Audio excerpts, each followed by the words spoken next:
Olá, eu sou Raimundo Araújo Gama, sou médico com formação em clínica médica e eu gostaria de reforçar a história e a importância do curso SJT como um preparatório para a carreira em medicina e, obviamente, para algumas especialidades, né, dentro do universo da medicina. Nós temos 20 anos de história. Por aqui passaram mais de 60 mil alunos, com excelentes taxas de aprovação. Nós tivemos orgulho de termos o feedback desses alunos ao longo dessa história, de grandes aprovações na USP, de grandes aprovações na Unicamp, na Unifesp, na Santa Casa aqui de São Paulo, mas também de grandes aprovações em outras instituições fora de São Paulo. Foi assim também na Federal do Rio de Janeiro, na Estadual do Rio de Janeiro, na Federal de Minas, enfim, nós conseguimos abraçar um público, né, que teve um universo em todo o continente, em todo o espaço nacional, ou seja, em todos os estados, trazendo excelentes taxas de aprovação para o SJT. É claro, quando eu falei de continente, eu poderia até ter falado, sim, nós chegamos a ter, né, um espaço também aberto na América Latina, porque nós trabalhamos com Revalida, nós pegamos um público muito grande do Revalida e com excelentes taxas também de aprovação no Revalida. A SJT foi pioneira, sim, né, na abertura de cursos preparatórios, continua sendo pioneira no sentido de manter uma qualidade de ensino que visa não só prepará-los para a prova, mas também prepará-los, né, de forma mais adequada em termos de conhecimento médico.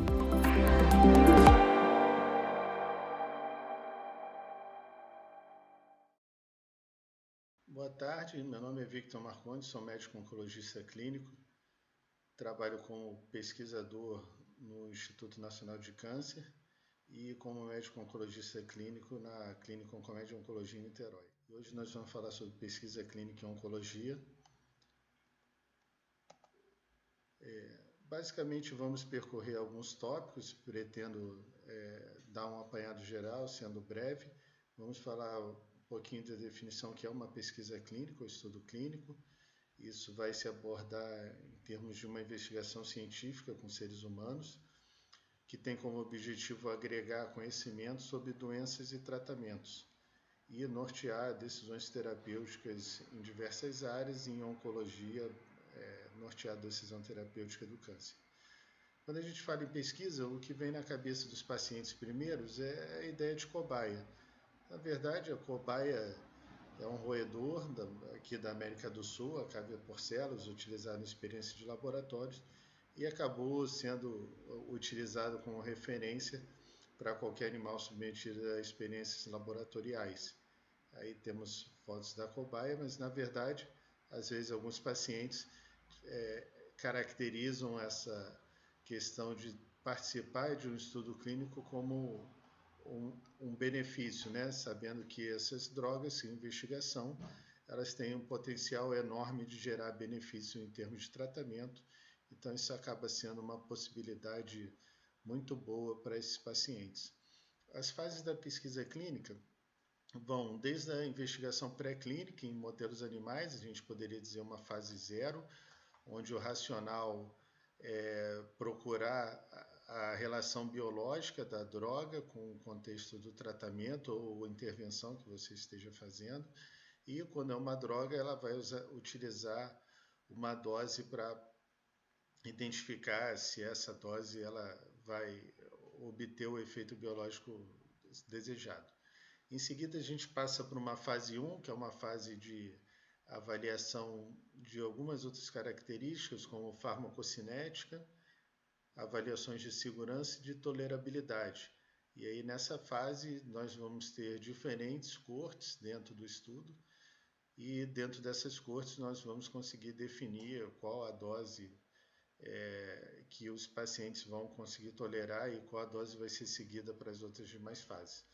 Na fase 2 a gente já começa a avaliar alguns princípios de eficácia, como taxa de resposta, e também mantendo as demais avaliações, até que a gente chega nos estudos de fase 3, onde são estudos randomizados, e esses estudos randomizados vão comparar a nosso produto investigacional com a terapia padrão, e isso vai gerar um resultado que pode culminar com a aprovação da droga para uso clínico, e a partir daí a gente ainda pode ter uma fase 4, seria uma fase de acesso expandido e que a gente vai observar também aspectos relacionados à farmacovigilância, como o desenvolvimento de efeitos adversos que ainda não foram vistos nos estudos anteriores, porque o número de pacientes é menor e quando você expande essa utilização, você começa a perceber outros efeitos adversos não vistos anteriormente.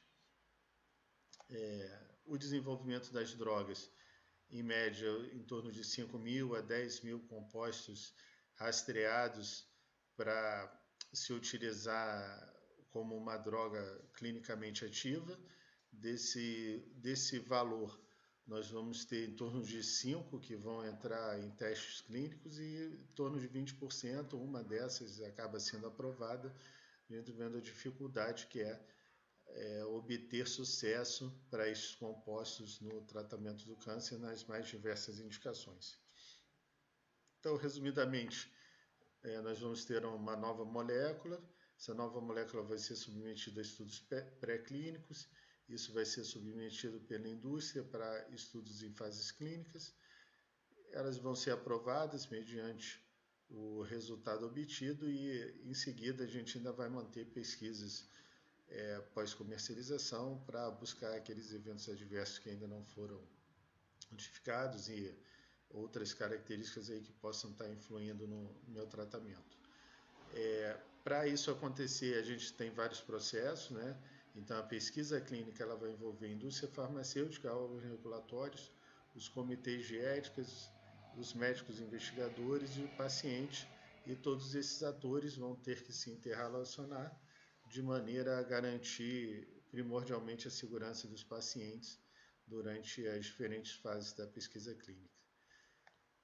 Os agentes regulatórios principais são os comitês de ética de pesquisa de cada instituição, que vão avaliar aspectos éticos do protocolo que se deseja implementar na instituição, vão estar monitorando os eventos adversos que forem relatados pelos investigadores.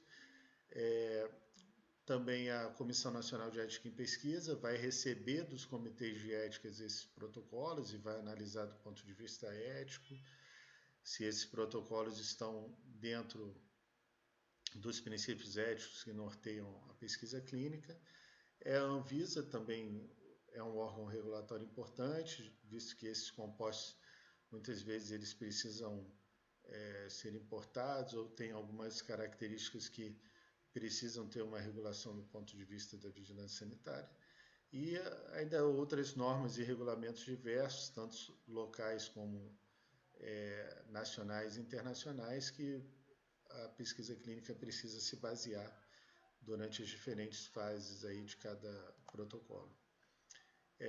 De uma maneira geral, as etapas, o investigador ele vai ter uma ideia, ele vai escrever esse protocolo, vai enviar esse protocolo para o Comitê de Ética de Pesquisa da instituição, e aí ele vai avaliar o caráter ético, vai aprovar, e em caso de necessidade isso vai ser enviado para a Comissão Nacional de Ética em Pesquisa. Tanto todas essas etapas cumpridas, o estudo pode ser iniciado.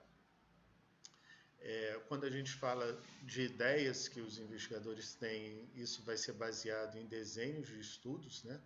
O investigador vai ter que desenhar o estudo de acordo com a hipótese que ele tem, ele vai ter que definir uma população que vai ser estudada, quantidade de pacientes alocados, se for um estudo randomizado em cada braço, ele vai ter que definir bem critérios de inclusão e exclusão, lembrando que esses critérios vão definir se o paciente pode ou não participar daquele protocolo.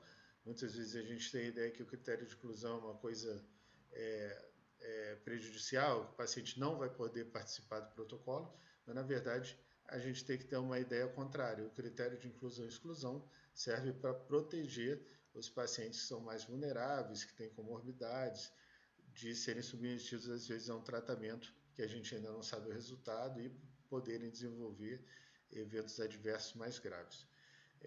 Esses estudos randomizados, conforme falamos, eles vão ter braços, podem ser estudos com 2 braços, 3 braços ou múltiplos braços, vai depender da estratégia utilizada.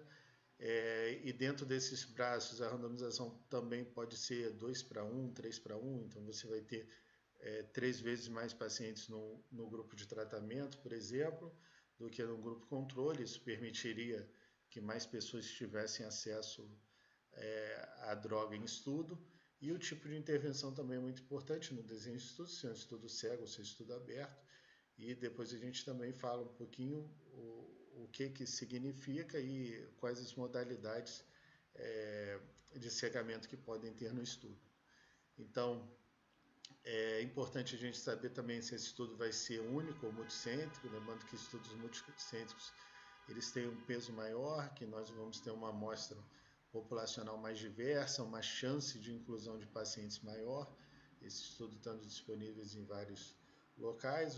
A abrangência do estudo é importante também, se é um estudo nacional ou se é um estudo internacional, e isso também é importante do ponto de vista de variabilidade genética, se aquela droga ela vai conseguir ter efeito em populações distintas. O estudo ele vai ser também, pode ser ou não controlado, e aí o estudo controlado é aquele que vai ter um braço placebo e um comparador ativo, e essas diferenças são importantes, né? A gente tem que lembrar sempre que o braço que a gente chama de placebo, na verdade, ele vai ter o tratamento padrão. Não necessariamente o doente não vai estar recebendo nenhuma terapia.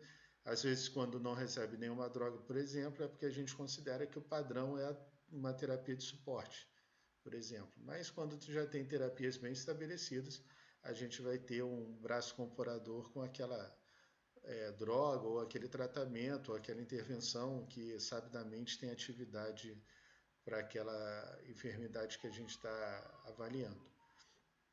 E os tipos de randomização, a randomização em paralelo ou cruzado, que a gente chama crossover, isso vai acontecer, né, quando nós temos 2 braços, por exemplo, a partir de um momento que o paciente, por exemplo, está usando o tratamento padrão e a doença dele progride, alguns estudos permitem que se faça o crossover, que o paciente ele vai ser alocado no braço onde está se fazendo a terapia investigacional, principalmente se essa terapia ela mostra já benefícios ao longo do estudo. E quando a gente fala em cegamento, né, então o estudo pode ser aberto. Aberto é quando todos os atores conhecem o tratamento a ser administrado, tanto o paciente sabe o que ele está recebendo, o médico, a pessoa que manipula a droga, né, o farmacêutico. O cego, ele vai ocorrer quando uma das partes cega para a terapia, ou seja, desconhece qual terapia está sendo administrada para cada paciente. Duplo cego é quando a equipe e paciente não tem conhecimento. O triplo cego ele vai incluir também a pessoa que analisa os dados, e o quádruplo cego o redator do artigo. Então, essas são maneiras da gente garantir a integridade tanto dos dados, quanto das intervenções, quanto da análise dos dados e, por fim, até da maneira como esse dado é apresentado. A gente também tem que lembrar dos níveis de evidência. A gente tem níveis de evidência que podem vir de 1 a 4. O nível 1 é quando você mede diretamente um benefício clínico. O nível de evidência 2 é um desfecho substituto validado. O nível 3 é quando você tem um desfecho substituto não validado, mas ainda é capaz de indicar possível benefício. O nível 4 é uma medida de atividade biológica sem benefício clínico. Então, a gente sempre busca níveis de evidência do tipo 1, e obviamente a gente nem sempre consegue, e os outros níveis vão ser níveis de evidências mais fracos a cada número, e às vezes podem determinar se esse tratamento vai ser adotado ou não.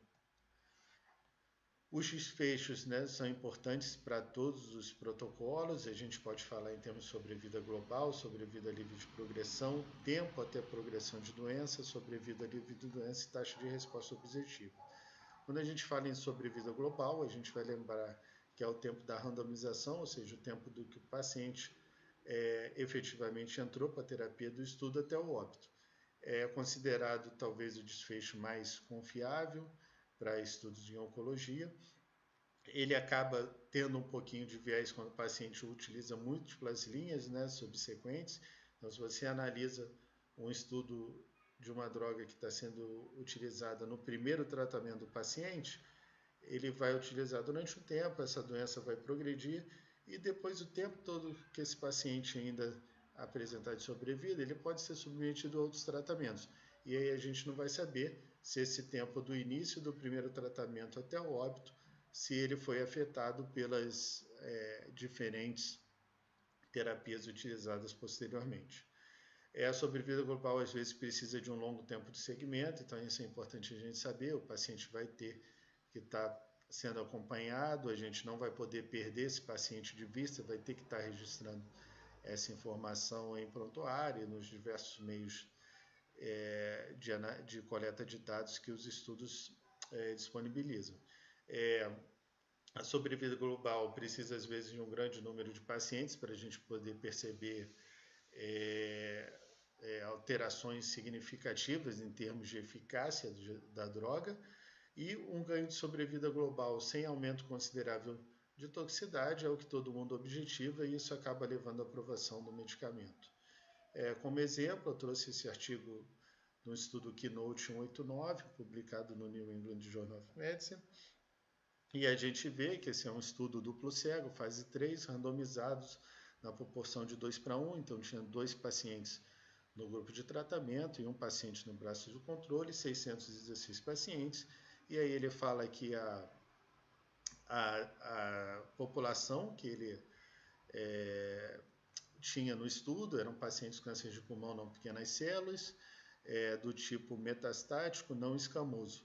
E aí esses pacientes tinham a randomização para 2 tipos de tratamento e no final ele cita que os pacientes que tinham apresentado progressão de doença poderiam fazer o crossover para o braço da terapia em estudo.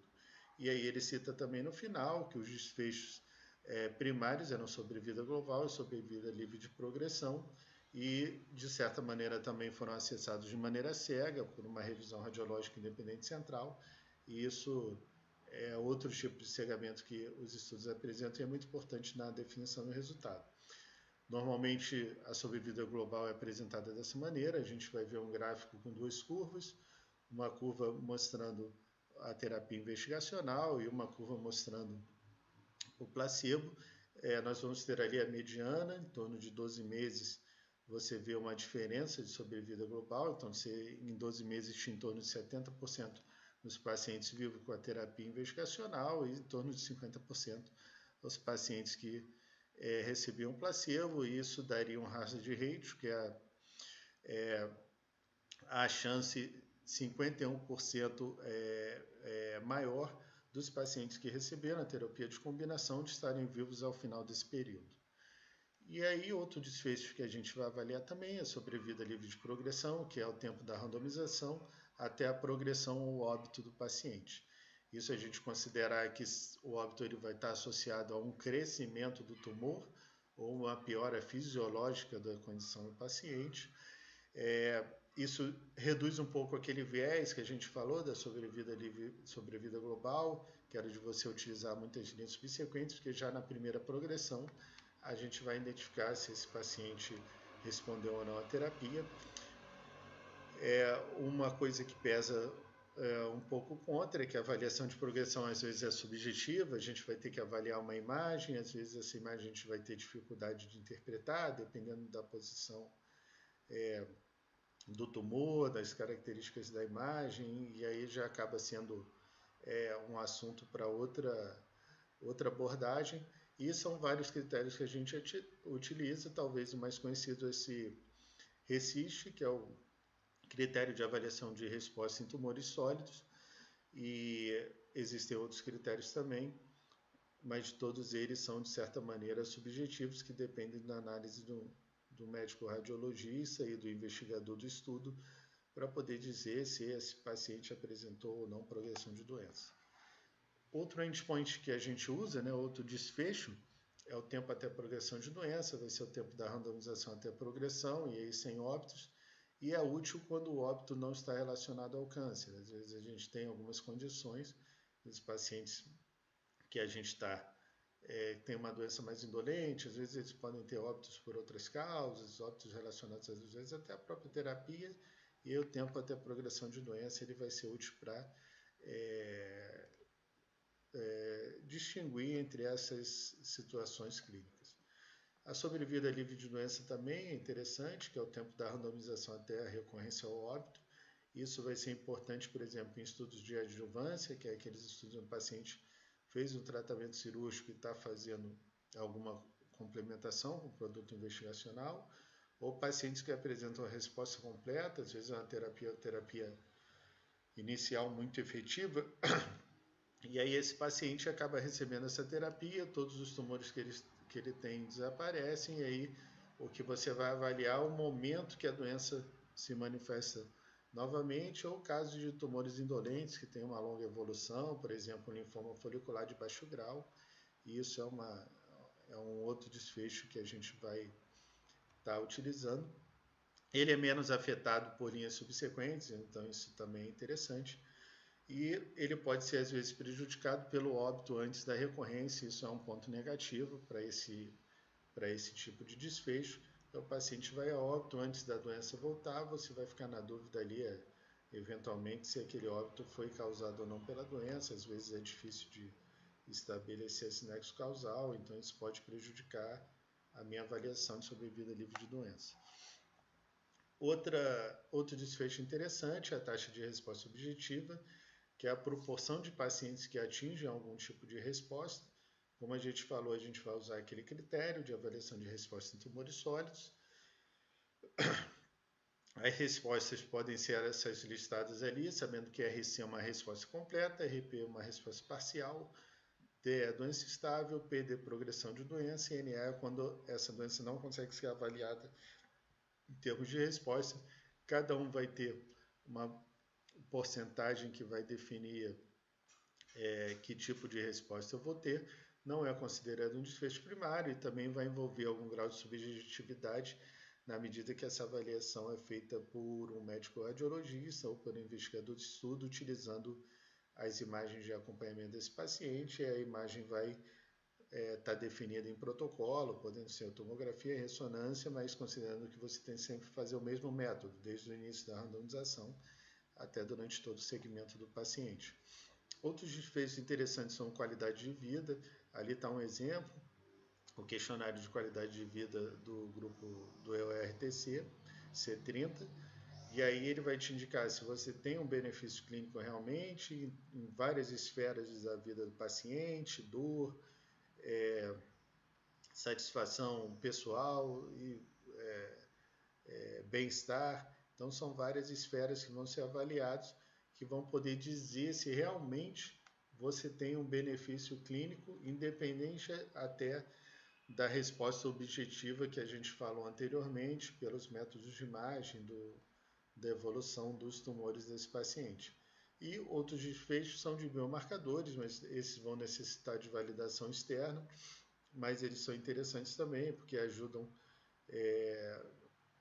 quando a droga está liberada para aprovação, está aprovada, está liberada para comercialização, esses biomarcadores vão poder indicar se eles realmente eles já traduzem a resposta que o paciente pode ter durante a terapia.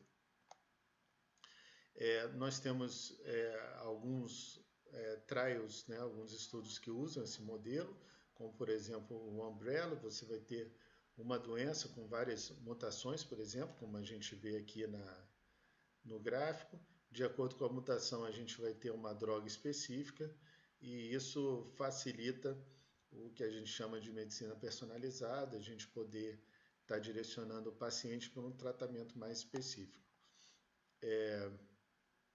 Isso é uma coisa que a gente tem visto evoluir em vários protocolos, e aí isso chama-se também de uma randomização adaptativa ou estudos adaptativos, em que em determinado momento você vai ter um biomarcador, que pode ser um painel de mutações, e essas mutações vão te direcionar para tratamentos mais específicos de acordo com o perfil molecular, né, o perfil genético daquele tipo de tumor. Outros estudos também que utilizam esse mesmo racional são estudos do tipo Basket. Aí o estudo do tipo Basket ele vai já englobar múltiplas doenças e um ou mais alvos, e aí você vai fazer o mesmo raciocínio, avaliar as mutações, ter drogas específicas para aqueles grupos, podendo ser uma, duas, três, estudos às vezes com até 10 ou mais drogas e com várias histologias, e o paciente vai ser avaliado quanto à presença de mutações e vai ter a terapia direcionada para aquele tipo de mutação que acabou causando a doença. Aqui apenas um exemplo, né, em cânceres não melanoma, com mutações do gene BRAF V600, e aí você vai ver que essas mutações em vários tipos de câncer vão te indicar se você vai fazer uma monoterapia ou então uma terapia com aquela droga-alvo associada a alguma outra droga que tem atividade naquela histologia avaliada. Algumas experiências do ponto de vista prático, eu trago aqui de um estudo que já foi apresentado na ASCO, já foi publicado também, que é o estudo Keynote 042.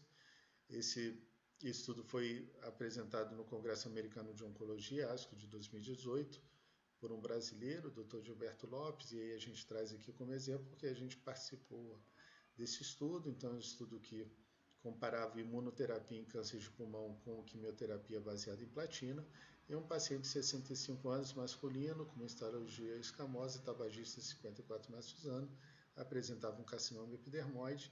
Aqui a gente vê a imagem inicial desse paciente, então uma lesão grande, cavitada, causando sintomas nesse paciente. O paciente apresentava dor torácica, cansaço aos esforços. E aqui a imagem metabólica pelo PET-CT. E ele iniciou o pembrolizumab em julho de 2016, após 3 doses, uma redução de 30%, uma toxicidade leve. Após 1 ano e 9 meses, a gente vê uma resposta parcial, que a gente chama aqui, com redução do volume tumoral de 34%.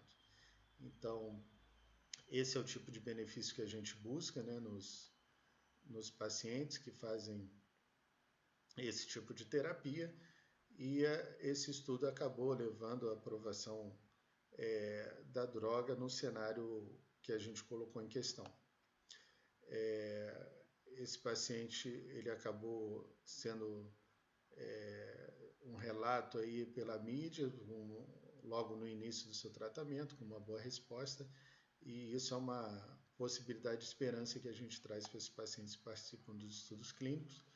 Falando um pouquinho de pesquisa clínica no Brasil, né, nos Estados Unidos, por exemplo, a gente tinha um estudo clínico para cada 3.594 habitantes, no Canadá, um para cada 2.422, no Brasil ainda uma proporção baixa de um estudo clínico para em torno de 42 mil habitantes, vendo que a gente tem aí um potencial de crescimento muito grande em relação a demais países.